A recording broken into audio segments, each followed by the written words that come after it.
did stand-up comedy was actually last spring semester, back in 2013. It was actually for the freshman talent show. It wasn't much of anything, just cracked a couple jokes, did my golf impersonation, you know, things like that. I don't know. Yeah, and anyways, I was telling this to Brother Hart, because he and the Bishop Rick did their own thing in Dubai, you know, visiting everybody, seeing things to do. And he tells me, well, John, you should do some stand-up for the Lord. I got kind of scared when he was asking that, because that day was a Saturday. I thought he was asking me to give a talk in Sacramento. So, yeah. My first name's John, last name's Ursic. Yeah, I know, it's a weird name. Actually, did some digging, you know, the whole family history thing. We found out that my father, where the name originally comes from, the name Ursic, is actually fake. Completely made up. My dad's ancestor's real name was actually Herzog. I later did some research. The Herzogs were a bunch of Essenes. I'm related to the Headless Horseman. Not good, but anyway. So, go on, and it turns out that there's a story that apparently in the same village, it's during the feudal era, you know, with like the lords and ladies and stuff, they found out that apparently that there was a feudal lord or a viscount of that same city who apparently had the same last name. So you can imagine the type of problems they must have had. Don't pay our taxes! I'm the one who collects the taxes, you idiot.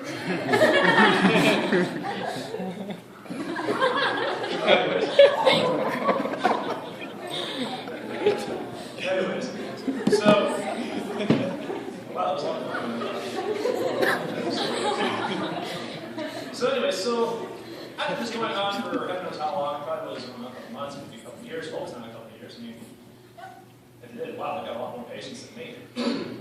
So they later picked my father's family to change their last name to a mixture of Czech and German, which later is how Ursic came around, which literally translated back into original English means his son. I thought, well, that's pretty cool.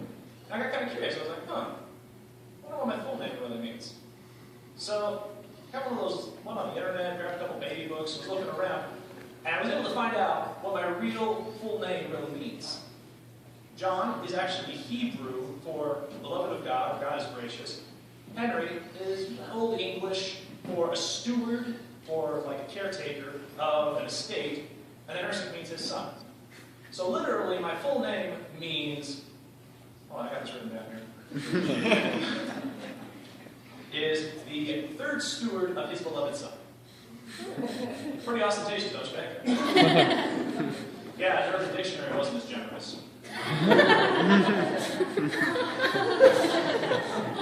But it wasn't the only first name.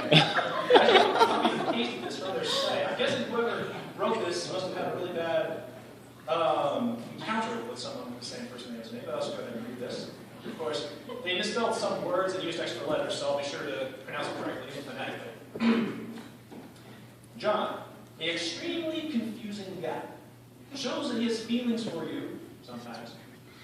But then might just randomly stop talking to you at any time.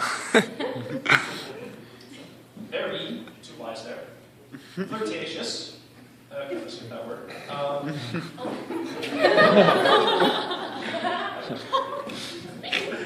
Will lead you on.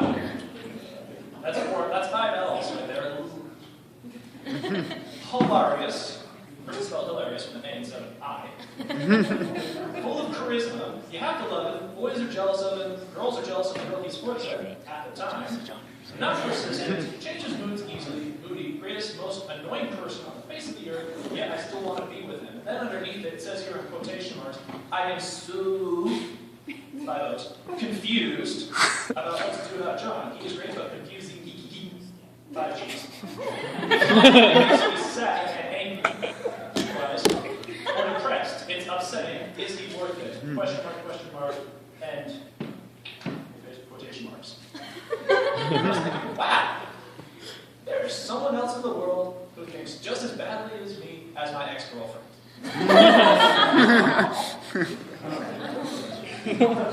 Actually, ladies, a fair warning that if I get into a relationship with you and it doesn't end well, I will make jokes about you in my act. Unless if you date Taylor Swift, you get a whole song written about you, so. What do you want on a Broadway musical? Date Andrew Lloyd Webber. And you're just making a comeback. And college life is good. And I think there's just some things in college though that can be changed to make it just simply just a little bit easier. Like loan contracts, for example. Nobody here who's taking out a student loan knows it's a pain. Honestly, when I hear the word loan contract, I think of a contract with the devil. And it's like, I go around, it's like, and everybody knows that when you take out a loan, it's going to haunt you forever. Or at least for the 6 months after you graduate. I'm not going to lie, I signed a loan last year to pay for last fall semester, and all of a sudden I felt like I could hear a demon somewhere laughing. Click submit.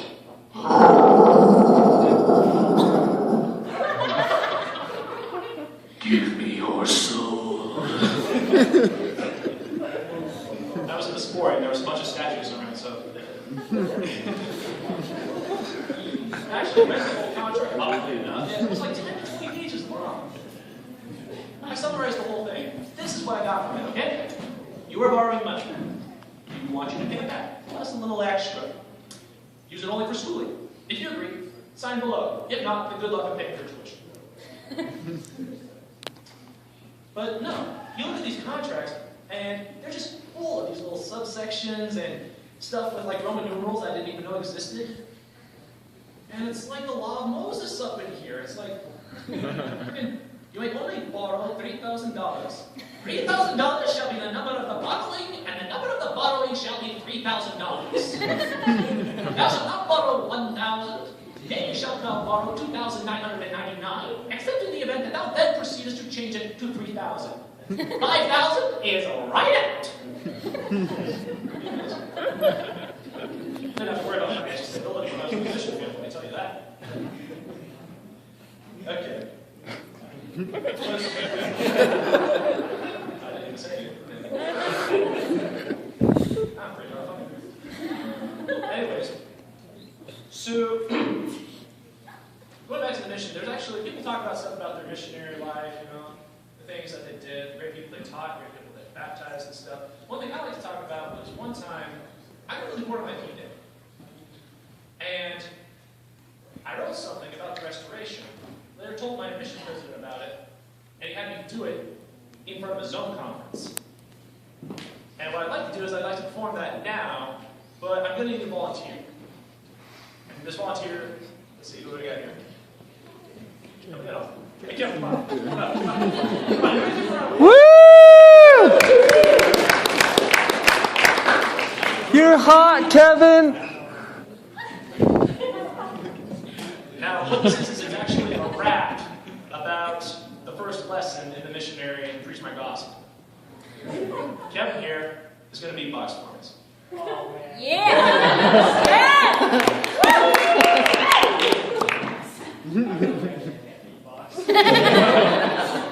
Just do your best. Nobody's judging. Nobody's judging. Just spit everywhere. Okay, it's working. All right. Do your best.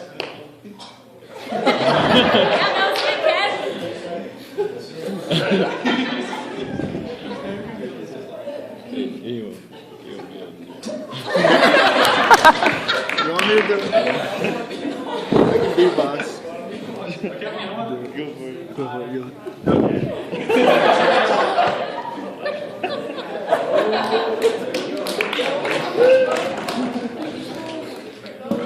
Hey guys, everybody give a round of applause for Franco for being a great man.